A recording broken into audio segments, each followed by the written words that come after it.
ഫയലിൽ ചെയ്യുന്ന ഗവൺമെൻറ് വർക്കല്ലേ, ഇതിനകത്ത് ഒരു ഒരു ഒരു മറുത്തൊന്നും പറയാൻ പാടില്ല എന്നോ ചോദിക്കാൻ പാടില്ല എന്നോ അല്ല. അങ്ങനെയാണ് സിസ്റ്റം.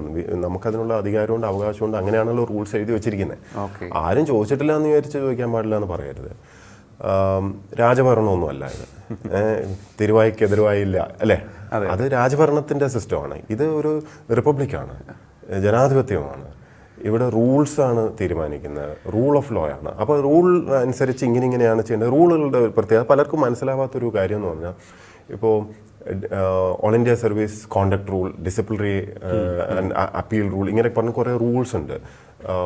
ഓൾ ഇന്ത്യ സർവീസ് ആക്ടിൻ്റെ കീഴിലാണ് ഇതൊക്കെ ഉണ്ടാക്കിയിരിക്കുന്നത്. ഈ റൂൾസ് ആർക്കാണ് ബാധകം എന്നാണ് പൊതുജനം ധരിച്ചു വെച്ചിരിക്കുന്ന. ഈ റൂൾ മുഴുവനും IAS-കാർക്ക് ബാധകമാണ്. IAS-കാർക്ക് ബാധകമെന്നല്ല, ഗവൺമെൻറ്റിനും ബാധകമാണ്. അതായത് ഗവൺമെൻറ്റും IAS-കാരും ഈ സർവീസിലുള്ളവരും തമ്മിലുള്ള ബന്ധത്തെ നിയന്ത്രിക്കുന്നത് ഈ റൂളുകളാണ്. അപ്പോൾ ഈ റൂൾ അനുസരിച്ച് മാത്രമേ IAS-കാരെ നിയന്ത്രിക്കാനും സാധിക്കുള്ളൂ.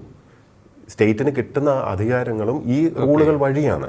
അപ്പോൾ രണ്ടുപേരെയും ഇത് കൺട്രോൾ ചെയ്യുന്നുണ്ട്. അപ്പോൾ ഒരു വശത്ത് മാത്രം അത് എൻഫോഴ്സ് ചെയ്താൽ പറ്റില്ല. അപ്പോൾ ഒരു ഉദ്യോഗസ്ഥനെ സംബന്ധിച്ചിടത്തോളം അയാൾക്ക് പറയാം, അതെ ഈ റൂളിനകത്ത് ഇങ്ങനെയാണ് പറഞ്ഞിരിക്കുന്നത്, സർക്കാർ ഇങ്ങനെയാണ് ചെയ്യേണ്ടത് എന്ന് ചൂണ്ടിക്കാണിക്കണം. കാരണം റൂൾ